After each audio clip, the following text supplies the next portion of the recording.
கிறிஸ்துக்குள் எனக்கு பிரியமானவர்களே, இன்று பாஸ்கா காலத்திலே 3ஆம் வாரத்திலே நாங்கள் சனிக்கிழமைக்கு கால் பதிக்கின்றோம். எனக்கு பிரியமானவர்களே, நாங்கள் தொடர்ந்து புனித யோவானுடைய நற்செய்தி 6ஆம் அதிகாரத்திலிருந்து நாங்கள் தியானித்துக் கொண்டு போகின்றோம். இந்த கேள்வி, இந்த உடல் எவ்வாறு உட்கொள்வது, ஒருவருடைய உடலை உட்கொள்கின்ற பொழுது அது வெறும் ஒரு இறைச்சாக அல்லது அது ஒரு உடலின் உறுப்பாக இருக்குமே ஒழிய அது எவ்வாறு உடலுக்கு ஆன்மீக உடலாக, ஆன்மீக உணவாக எவ்வாறு மாறும் என்பதனை புரிந்து கொள்ள முடியாத மக்களுக்கு இயேசு தொடர்ந்து அவர் சொல்லுகிறார். இன்று நாளிலே பேதுரு அவர் வெவ்வேறு இடங்களுக்கு சென்று மறை போதகத்தினை அவர் செய்கின்ற பொழுது உடல் உணமுற்ற, அதே போன்று பல்வேறுபட்ட நோய்களில் இருக்கின்ற ஒவ்வொருவரையும் அவர் குணமாக்குவது, இந்த உயிர்த்த இயேசுனுடைய அனுபவத்தை அந்த உடலினை ஆன்மீக ரீதியாக பெற்றுக்கொண்டு அந்த விசுவாசம் அவருடைய வாழ்க்கையில இருக்கின்ற பொழுது மாத்திரமே. என்று தீமோத்தேயு எழுதிய அந்த நூலிலிருந்து திருமுகத்திலே நாங்கள் பார்க்கிற 3ஆம் அதிகாரம் 14 தொடக்கம் 16 வரை பகுதிகளிலே நாங்கள் பார்க்கிறோம்.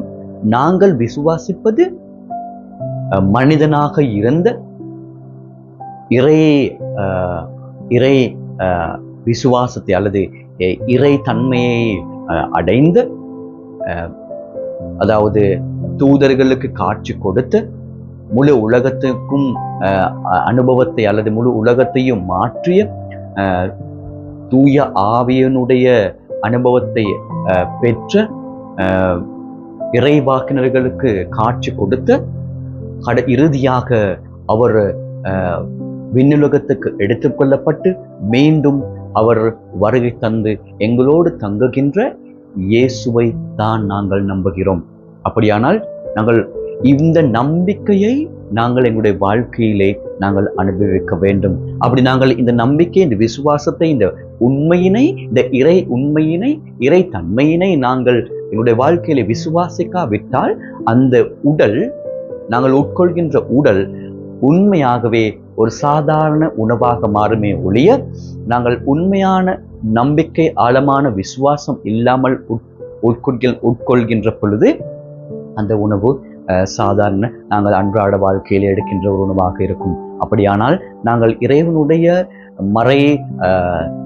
மறை போதகத்தை நாங்கள் போதிக்க வேண்டுமானால் இந்த விசுவாசம் உங்களுடைய வாழ்க்கையிலும் என்னுடைய வாழ்க்கையிலும் காணப்பட வேண்டும். பேதருடைய வாழ்க்கையை நாங்கள் பார்க்கிறோம்.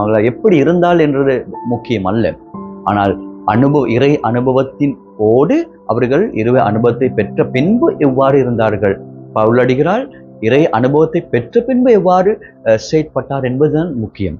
அப்படியானால் அந்த அனுபவத்தை பெறாமல் இருந்தால் நாங்கள் மன்றாடுவோம் இறைவனிடம் அந்த விசுவாசத்தை எங்களுக்கு தரும்படி.